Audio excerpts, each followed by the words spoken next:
Luto na po buwad guys. Lami na magkabuwad guys. Nami ginamos.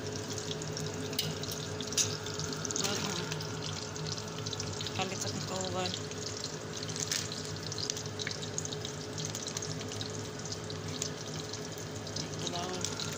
Mingan na ko kilaw guys. Kilaw matamban, tangagkuan, atong kukumber, na pinahang mga sili, pinahalang, mga panakot. Diba? Makauli sa Pilipinas, di dahil tumakaon tanan. Pinasakit. Uy, nganong kita mga OFW na umangulit sa Pilipinas, mga sakit man ta? Ako, pag-uli na ko, masakit liko yun. Sipon, ubo, gabi. Ito po magod sa nakaka-permente sa kusina. Di halos gawas-gawas buat sa init. Ano nanay. Problema. Nanirado ko kay para di sila makapanimahos buwat pahala sa buhay na lang. Masagan. Buwat.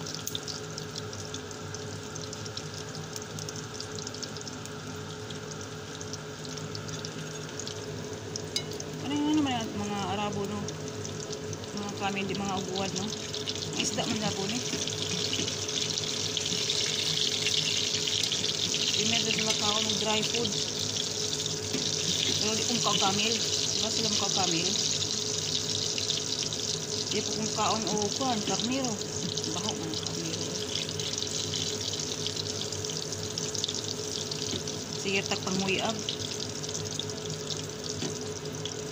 karnero ba pag kami daw karnero tapos og kita po mga ang tagpurtas ka na bitan durian o maura ng kuana so sige ka pa nang uyab bahaw ng durian o kanang karnero mao ko na sige ko muyab ang baho sa karnero ko nang gawas yung baba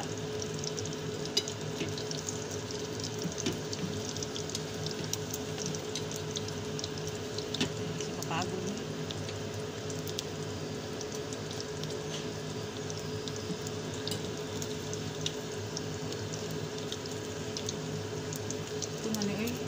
palit ako napagod na tayo sa isa ko makunin munggos pula naman sa munggos sa buwan munggos ko natin sobra din manok ang paris naman na buta buwan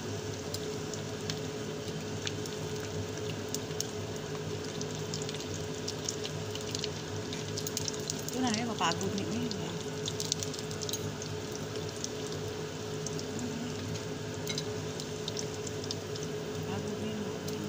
kaon na napagod ni awad kaya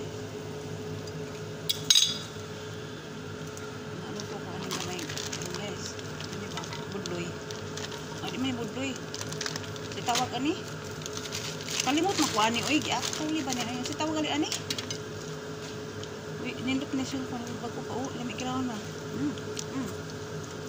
di kayo parat di kayo siya parat kami niya palit niya, di mo kayo parat.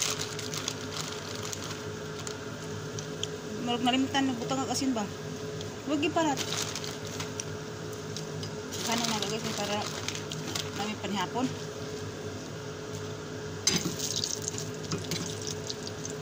Sige, pangalan na ni Buhara guys, nakalimot, makuha ng biskot, hindi na kuya na eh. Yung lugi na ito makakaon, nakalimot, ito pangalan sa buwad. Sinala na lamig nga buwan bagay dili parat nalimtan tingan ni asin ba tawag kalimot man ko ani guys nasa untong dila piskot bahala na dila eh tingala na ni basta buwan